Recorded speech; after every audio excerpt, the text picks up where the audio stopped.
কে সান্ত্বনা দিয়ে ছেলেটিকে নিয়ে রান্নাঘরের পিছনে শুয়ে রেখে দিলেন। একটি কম্বল দিয়ে গায়ের উপর ঢেকে দেওয়া হলো। এরপর বড় ছেলে আব্দুল্লাহকে খুঁজতে জাবের রাদিয়াল্লাহু তাআলা আনহু আবার পথের দিকে এগিয়ে এলেন। তিনি আব্দুল্লাহকে ডাকতে থাকলেন। আব্দুল্লাহ তখনও খেজুর গাছের মাথার উপর বসে আছে। ছোট ভাই মারা যাওয়ার কারণে সে ভয় পেয়েছে। সে ভাবছে এখন যদি তার বাবা তাকে ধরতে পারে তবে তাকে আর জীবিত রাখবে না। এই ভয়ে সে কোনো সাড়া শব্দ করছে না, চুপটি করে খেজুর গাছের মাথায় বসে রইল। জাবের রাদিয়াল্লাহু তাআলা আনহু আব্দুল্লাহকে না পেয়ে পথের দিকে উকি দিয়ে আবার বাড়ির দিকে ফিরে যেতে লাগলেন। আব্দুল্লাহর বাবা একটু দূরে যেতেই তখন আব্দুল্লাহ ভাবলো এখানে থাকা নিরাপদ হবে না, যে কোনো মুহূর্তে আব্বা দেখে ফেলতে পারে, আর যদি একবার দেখে ফেলে তাহলে আর রক্ষা নেই। খেজুর গাছ থেকে নেমে অনেক দূরে পালিয়ে যাওয়ার জন্য যখনই আব্দুল্লাহ খেজুর গাছ থেকে নামতে শুরু করলো, কিছুটা নামতেই পা ফুসকে টুপ করে মাটিতে পড়ে গেল এবং প্রচন্ড আঘাত পেল। জাবের রাদিয়াল্লাহু তাআলা আনহু কি যেন একটি পড়ার শব্দ শুনে পিছনের দিকে ফিরে দেখতে গেলেন। তখন খেজুর গাছের নিচে আব্দুল্লাহ পড়ে ছটফট করছে। তখনই দৌড়ে বড় ছেলে আব্দুল্লাহর কাছে এলেন এবং বুকের মধ্যে জড়িয়ে ধরলেন। ততক্ষণে খেজুর গাছ থেকে পড়ার আঘাত সইতে না পেরে আব্দুল্লাহর প্রাণ পাছিটা পিঞ্জিরা ছেড়ে উড়ে চলে গেল। জাবের রাদিয়াল্লাহু তাআলা আনহুর এর কি কান্না! মাত্র কয়েক মুহূর্তের ব্যবধানে অতি আদরের দুইটি বুকের মানিক তারা দুজনেই মারা গেল। এই দুঃখ, এই কষ্ট সহ্য করা যে কি কঠিন ব্যাপার, কত যে হৃদয় বিদারক ঘটনা তা বলে বুঝাতে পারবো না। বড় ছেলে আব্দুল্লাহকে কোলে করে কাঁদতে কাঁদতে চিৎকার করে আবার বিবিকে ডাকলেন, বিবি গো, তুমি কোথায়? বিবির তখন বুকের মধ্যে বড় কষ্ট। পাথর চাপা দিয়ে রুটি তৈরি করার জন্য আটার খামি তৈরি করছিল। স্বামীর ডাকে চমকে উঠলেন, তাড়াহুড়া করে রান্নাঘর থেকে বের হয়ে আসলেন। এসে দেখলেন স্বামী তার বড় পুত্র আব্দুল্লাহর নিথর দেহটি বুকের মধ্যে জড়িয়ে ধরে কান্না করছে। এই দৃশ্য দেখে নিজেকে আর ধরে রাখতে পারলেন না, চিৎকার করে বলতে লাগলেন, এ হতে পারে না, আমি বিশ্বাস করতে পারছি না।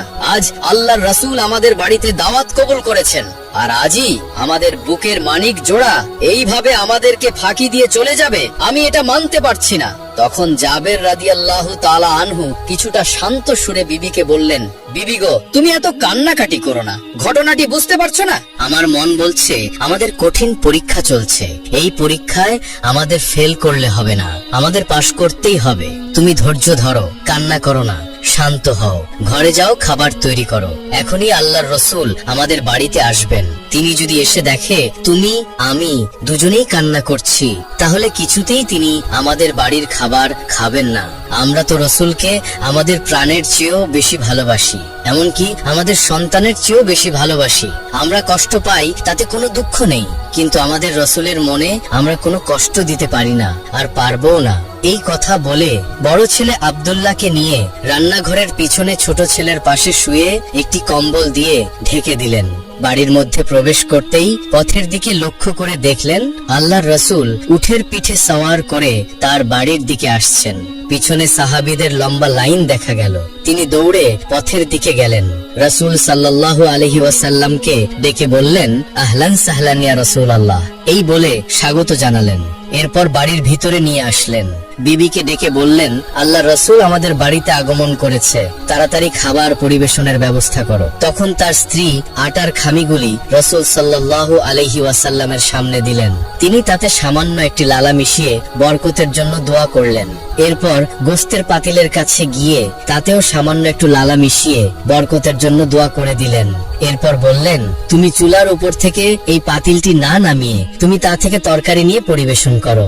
এরপর রাসূলুল্লাহ সাল্লাল্লাহু আলাইহি ওয়াসাল্লামকে ঘরের মধ্যে বসার ব্যবস্থা করলেন, দস্তরখানা বিছিয়ে দিলেন, সাথে কিছু সংখ্যক সাহাবীকেও বসালেন, আর সকল সাহাবীকে বাড়ির আঙিনায় বসতে দিলেন। এরপর জাবির রাদিয়াল্লাহু তাআলা আনহু বিশ্বনবীকে ঘরের মধ্যে যাওয়ার জন্য অনুরোধ করলেন। আল্লাহর রাসূল যখন ঘরের মধ্যে এক পা প্রবেশ করিয়েছেন আর আরেক পা বাহিরে, ঠিক ওই সময় আল্লাহর হুকুমে ফেরেশতা হযরত জিবরাইল আলাইহিস সালাম সেখানে আগমন করলেন। তিনি রাসূল সাল্লাল্লাহু আলাইহি ওয়াসাল্লামকে সালাম দিয়ে বললেন, হে আল্লাহর রাসূল, আপনার জন্য আল্লাহর পক্ষ থেকে সংবাদ নিয়ে এসেছি। আপনি যে আজ জাবেরের বাড়ির খাবার খাবেন, আল্লাহ পাক আপনাকে বলেছেন আপনি যেন জাবেরের দুই সন্তানকে নিয়ে একসাথে বসে খাবার গ্রহণ করেন। তাদের দুই ভাইকে বুকে জড়িয়ে ধরে ঘরের ভিতরে আসলেন।